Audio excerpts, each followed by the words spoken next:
If you want to do something important in life, this will really help.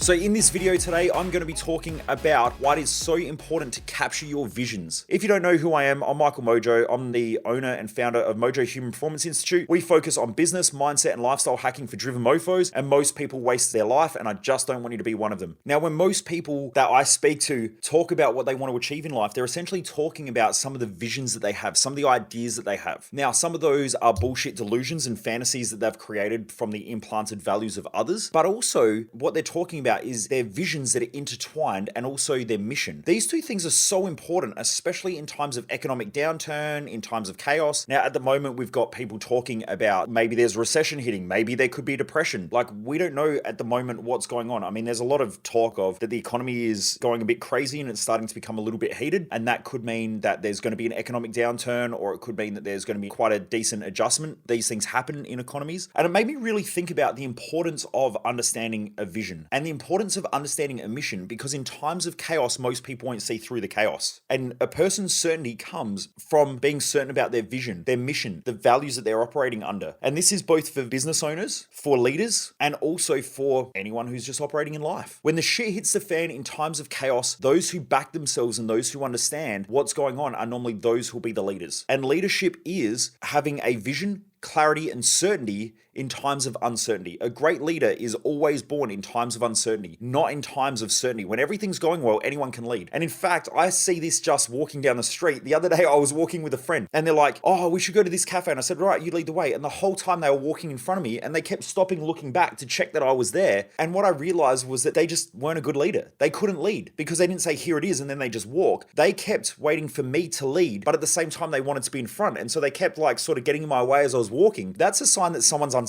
When someone's certain, they just walk towards what they want and they go, follow me. Whereas when people aren't, they want someone else to follow, but at the same time, they want to be seen as being a leader. So they'll walk in front, but they have all this uncertainty when they're walking. No, I don't know where I'm going. That's how most people operate in life. They want to lead. They want to be a leader. I'm achieving things. I'm doing great things. But at the same time, they just don't have that certainty. So you need to create certainty in your own life and in your own business. And especially in times of chaos, those with the most certainty will win the game. This hasn't happened too much yet. Things are starting to become a little bit volatile in markets, but it'll be all right. And this is where great opportunity is always created. Hence why Warren Buffett always says, now he's one of the richest people on the planet, probably greatest investor in history. And he said a couple of his quotes that I love. Number one is, it's not until the tide goes out that you find out who's swimming naked or with their pants down. And what he means by that is that when everything's going well, everyone looks like a genius. But when things aren't going well, that's where you get to see who's really on top of their game. Something else that Warren Buffett always talks about quite a lot as well is that when the markets are down and when the markets are crashing, everything is on sale and everyone runs away from it. And he's like, it's the only sale in the world that people run away from. Really good point. But those people who have certainty and understand investment strategies and understand that this is just a cycle in the economy, they'll go in there, they'll buy everything that's underpriced, and then they'll watch it right up, and they're the ones who get rich. Most people buy when everything's going well. I only saw a pop-up on the news the other night, and they're talking about the housing boom and how everything's going well in housing and blah, blah, blah. That's the time when the media get hold of things and tell you that everything's going well. That's the time that you should be very afraid, because that's the time that the average mum and dad investor who have no real understanding, or you grandparents, that's the time when they want to feel safe. So when everything's going well, they go, excellent, I can let my guard down. I'm going to invest. And that's how those bubbles are created, because the majority of the population are getting involved in this shit now. And the same thing happens in cryptocurrency. The same thing happens in financial markets. A lot of my shares are up 70+% over the last 2 years. Now, I'm normally a buy and hold investor. I don't trade. We'll do another podcast on that in a different strategy and why I use that strategy. Anyway, so when the majority of the people are getting into the market, it's because they're safe. They feel certain, but that's unsafe. Normally when everything's on sale and the markets are crashing and the shit's hitting the fan, that's where you get a good deal on everything. And that's what good investors look out for. But they have certainty that the market's going to go back up, and they understand the principles of the economy and also of what they're investing in. So with the vision, the reason why the vision is so important is because it gives you long-term thinking and long-term direction. And the same as the mission gives you meaning and fulfillment. These two things are super powerful, especially in times of chaos, or even just in business. Like the amount of times I have conversations with my team when we're hiring new staff, it's part of the the onboarding process. When I talk to people, I will talk about what our mission is. My mission, my personal mission in life is to raise the standards in society by making sure that greatness is the average. At the moment, I think average is shit. When someone's like, I just want to live a comfortable life, that is shit. The average comfortable life in this country is shit, especially with the opportunity that's available. If you're looking at the average health standards in this country, they're good because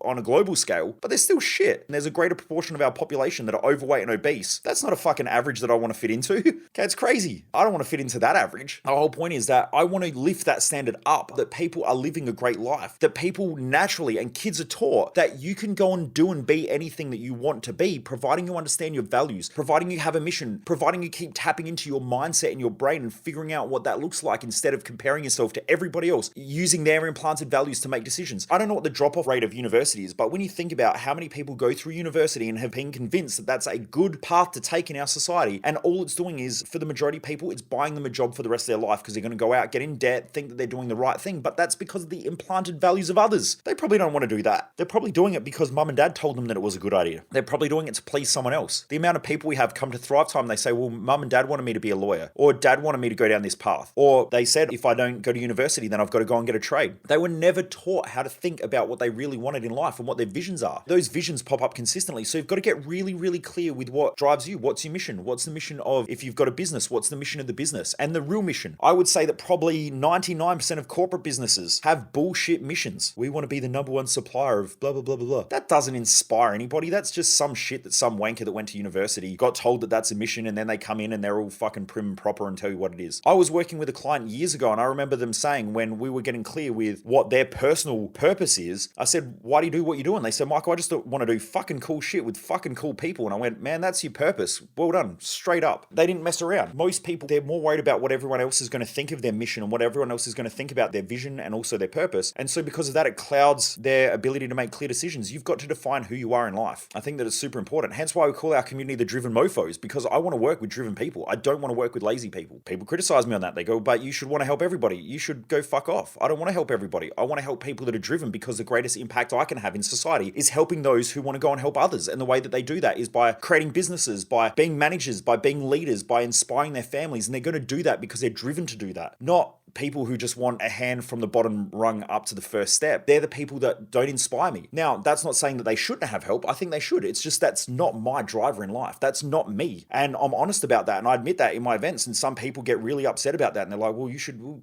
leave me alone. Let me do me. It took me a long, long time to untangle all the shit that everyone put on me from a young kid, being put into special classes. I remember going to grade 5 swimming class and swimming with my shirt on because I thought that I was fat. All of those things, it took me years to untangle all that stuff, which is why I know that mindset is the most powerful thing that a person will ever learn. And it's probably the least invested thing in a person's life. A person will go out and spend $30,000 on a brand new car, or they will spend $20,000 on a brand new car every 10 years. Yet they'll spend like $50, one book that they read about their mindset, and they wonder why their life is shit and why they're not achieving the things that they want and why they're fucking miserable and why their business won't grow. Well, it's not that hard to figure out, especially when your mindset is the filtration system of your whole reality and you spend the least on it. You spend more on a pair of shoes than you will your own fucking head. That's why. It's crazy. Now, I'm not saying you because you're listening to this podcast, but out of 7 billion people on the planet, the majority of people will not even think about their mindset. And people who are doing mindset work are normally doing bullshit mindset work, which is tied up in a whole bunch of delusions and myths like positive thinking. And you've probably heard me grill positive thinking before, especially if you've been to my events. Anything in nature that has a positive charge will attract a negative charge in order to stabilize. Positive thinking is not the goal. Stabilized thinking is the goal, because a stable mindset is the most balanced. It also creates the most certainty. I don't want a house that's built on unstable ground. I want a house that's built on stable ground because it's the most stable, it's the most rigid. It creates the most certainty. I don't want to go into a house that's got a foundation that's unstable. Now, I don't want to be around people consistently who are unstable, whether that's that they're elated and excited. And we've all got those friends who go to personal development events, jump up and down, high five people, get all excited, and then they crash and burn a week later. I see this all the time. People go to personal development events, they jump up and down, high five strangers, get all amped up, and they're posting on social media about how great life is and how they're going to change their life. They're elated, they're excited. Now that's a heightened emotional state. What goes up has to come back down. And so a week later, they crash, they go through burnout, and then they stop posting on social media. Then they'll start feeling guilty and beat themselves up. So they'll have a week of posting, or maybe even 2 weeks of posting hardcore in their social media pages, and then there's no posting. And you've got to ask why. Why are they avoiding posting? Okay, when you're you're doing well in life, you'll extrovert and you'll show everybody. When you're ashamed of things, you'll introvert and you'll close and you'll hide yourself away, which is why when people walk out of court, normally they'll cover their face because they're trying to hide. And people tend to hide in our society, and we just hide in general when we feel like we're letting ourselves down and we become more introverted. So introversion and extroversion has a lot to do with value systems and whether you're living your values or not. When someone says I'm introverted, what they're normally saying is I'm comparing myself to others who I perceive are more extroverted in society, but that doesn't mean that they're extroverted or introverted. That's a whole nother video that I'll go into another time, or a whole nother podcast. The point that I'm making is that vision is so important. If you don't have a clear vision within your own life in uncertain times, you'll probably want to hide. You'll become more introverted. You'll become more uncertain. You'll stress out more. You'll have more mental chaos. You'll feel afraid. You'll lack that certainty, and you sure as shit won't be able to lead others. When you are clear with your vision, you'll be able to drive hard in life and go, I know that this is just part of the cycle. Get on board, everyone. We are going hard. And because everyone else is uncertain, they'll want that certainty and they'll come to you. This is also where a lot of scams are created. So when economies start turning to shit, a lot of scammers come out because they create certainty in uncertain times, and they pull people into that because most people are afraid. And when people are afraid, they want someone to lead them, support them, make them feel safe. So you got to be careful of those things as well. You really want to have your vision down and your vision clear. And here's how we're going to do it. So my suggestion is, you've been having visions your whole life. These visions will pop up inside your own mind. You want to write them down. So I keep track of all my visions. So I know that at the age of about 21 to 25, somewhere in there, I had a vision of standing up on stage and looking out over tens of thousands of people. And I recorded that and I documented it. Now, I lost that vision for about 3 years when we went through a whole bunch of chaos in our business and high staff turnover, and there was a whole bunch of shit. I completely lost it. And then I remember this one day going, why is everything so fucked and chaotic? And then I stopped and I looked and I went, uh-oh, there it is. I lost the vision. And when I brought the vision back, everything started to be more certain again. I started making decisions based on the vision and the mission and the purpose of our company. And because of that, I started setting goals, or something called OKRs, which I'll do a whole nother video on as well. And I started setting these OKRs and giving clarity to the team. And then the team became more driven, and all of a sudden, boom, we're getting pulled in the right direction again. So you want to document those visions. What does it look like? When I was younger, I used to have a vision of having a super yacht and all of that sort of stuff. Whereas now I don't really care about that. I don't really want to own a boat because then I got to clean it and look after it, and I'd rather just hire one if I'm going to do that. So over time, things that you thought were important will start to clarify and go, actually, this isn't important. But that's because you're getting clearer with who you are and what's important to you. The clearer you become and the more you keep adjusting these things, the clearer life will be, but you'll need to keep adjusting it over time. When I was younger, one of the things that really helped me and inspired me a lot when I was younger was I always thought, I'm going to have a Ferrari one day. I'm going to have a Ferrari one day. And I kept reminding myself, even when I was at school when I was young, I thought, I'm going to have a Ferrari one day. And this is why now it really annoys me when people say,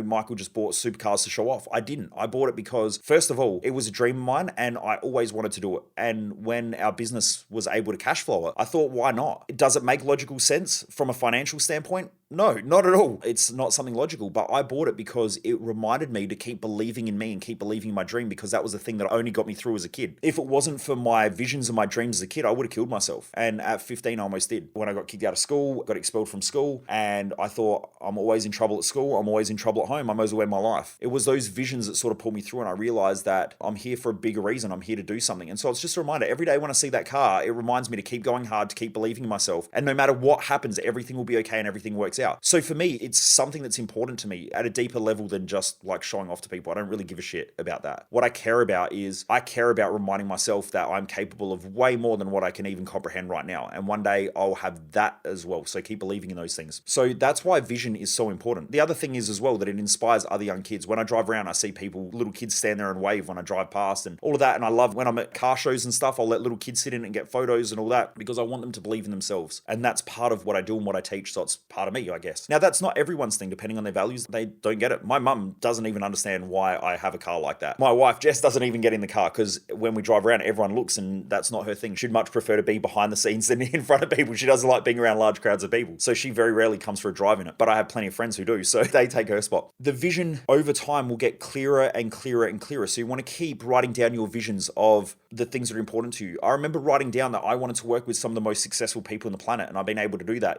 I've been able to work with some of the most amazing people over the years, from rich listers to people who have done just extraordinary things in their own life. And one of my old clients owns a Hollywood sign in LA. I had another client who only just recently came to one of our events. He does digital animation and the company owns digital animation. So Rising Sun Pictures, they do the digital animation for The Hobbit and X-Men and all of those sort of movies, Spider-Man and a whole bunch of really cool shit. So they're the people that I once dreamt of working with, professional professional athletes working with world champions and all those things. I've been able to do that throughout my life because I had that original vision of those people that I wanted to work with. And part of the reason why I want to work with them, because it helps me and allows me to understand how great thinkers think, so I can share that with other people who also want to be a great thinker and improve their own lives. So it's like this expanding cycle of just living an awesome life for me. So that's why the vision is so important. You got to write these things down and document them. And what I find is that the majority of people just don't want to write stuff down. Maybe it's because of school. I don't know. I know that a lot of people at our events, I'll say just write those things down, and they don't do it. I would assume that it's because at school, when you write things down, it's solidified and you get told off, or someone else might read it, or whatever it is. But it's like there's this fear of writing things down, or this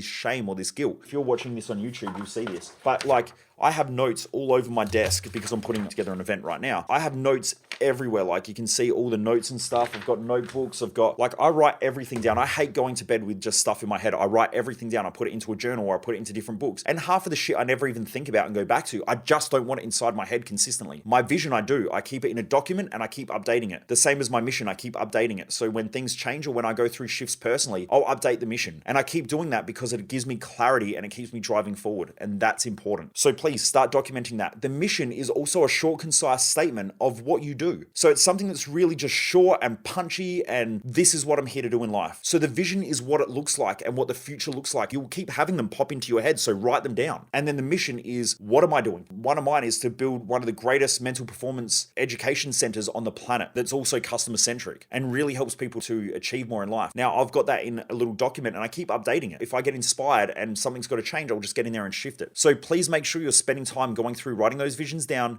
documenting the mission, adjusting those things. I talk about it all the friggin' time in my events because it's so important. Our students are probably sick of me going vision, purpose, mission, understanding your values, getting really, really clear on setting goals effectively only based on the mission, the vision, and the values and your purpose. Because if not, you'll set goals that are unfulfilling. You'll get there and you go, well, what's next? And you just keep driving hard, which is why a lot of high performers or people who achieve a lot feel like shit because they feel like they're never getting anywhere. But they're never getting anywhere because they think that the fulfillment's coming from the goals themselves when the goals are just stop-off points. You need to have the vision, the mission, and the purpose really, really clear, and the values, because they're the things that provide fulfillment on the journey. And that's the most important part. I mean, plenty of people talk about this stuff, but I don't think most people understand it. So anyway, I hope that helps. Please remember to subscribe, like it, and share it. Also, I want to say a massive thank you to everyone who's been giving ratings on iTunes and Spotify and writing reviews. I really appreciate that. Also, people who have been subscribing and writing comments on our videos as well. I really appreciate it. My goal is to get this podcast and these up to, well, I want to try to get to number 1 in the self-help field on Spotify and also on iTunes. So if you haven't already done so, if you could rate it, it would be absolutely epic. And if you can put a review on there, share it with your friends, share it with your family, that would be absolutely amazing, especially if you're loving this content. The more people who love this, the more I'm going to keep doing it. So I really hope that it helps. Anyway, peeps, never underestimate the dream.